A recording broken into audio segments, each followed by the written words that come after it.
Tuloy-tuloy na umaarangkada ang bagong Pilipinas sa barangay ng Regional Police Community Affairs and Development Unit 3 sa paghahatid ng serbisyo para sa mga residente ng Barangay Pulang Lupa, Pandi, Bulacan. Pinangunahan ito ni Police Lieutenant Colonel Alex M. Apolonio, Officer in Charge ng Regional Police Community Affairs and Development Unit 3, kasama si Police Colonel Ricardo M. David, Chief Operation Management Division ng Police Community Affairs and Development Group. Sa ngalan po na aming unit at unit director, si Police Brigadier General Restituto, kami po ay narito ngayon upang makiisa na ipadama sa inyo itong programa ng ating gobyerno, ang bagong Pilipinas sa Barangay. Nagbahagi ng kaalaman ang mga kinatawan ng RPCADO 3 patungkol sa masamang naidudulot ng iligal na droga sa kanilang katawan at maling direksyon sa kanilang kinabukasan. Tinalakay din ng ating mga kapulisan ang kanilang pangangampanya laban sa insurhensya at terorismo. Kasabay din nito ang pamamahagi ng grocery packs tulad ng delata, bigas, noodles, bottled water at iba pa. Nanguna din sa naturang aktibidad si Police Lieutenant Colonel Ray Apolonio, Chief of Police ng Pandi Municipal Police Station.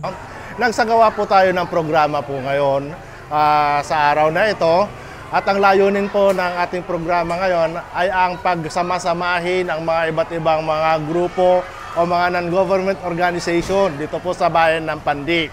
Na kung saan naman ay ito naman ay yung mga binubuo ng ating mga former kadamay, yung na mga PMPK, yung sa ating iba pang mga grupo gaya ng Samaka. Ito ay nagsama-sama sila rito para mabigyan din natin sila ng mga iba't ibang mga lectures, gaya ng lecture natin sa Republic Act 9262 na Bausi Laws, lecture din natin dito na ginawa ng ating counterparts sa Bureau of Fire now, at saka doon sa NDRRMO, at saka yung Executive Order number 70, yung LCA. Maliban sa pagbibigay ng kaalaman ng mga kapulisan, nagbigay kasiyahan ang mga otoridad sa pamamagitan ng pag-indak at kantahan kasama ang mga residente ng nasabing lugar. Maraming salamat po sa binuo ninyong kasiyahan at malaking lecture na itinuro po ng mga kapulisan at yung iba pang mga ahensya.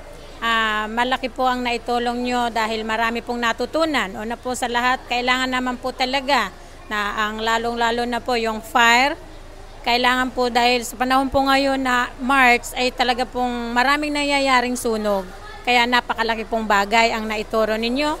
At lalong-lalo naman po doon sa kapulisan na nagtuturo din po nung ano ang karapatan ng kababaihan.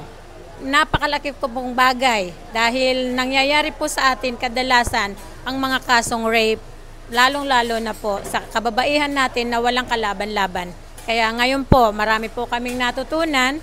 Maraming salamat po sa inyo dahil hindi nyo po kami pinapabayaan. Naging maayos at matagumpay ang naturang aktibidad sa pagkakaisa ng mga residente, kapulisan at ibang ahensya ng pamahalaan. Alinsunod sa bagong Pilipinas na kasalukuyang isinusulong ng ating Pangulong Ferdinand Bongbong Marcos Jr. Mula dito sa Pandi, Bulacan, ang inyong PNN correspondent, Police Corporal Giselle V. Rivera.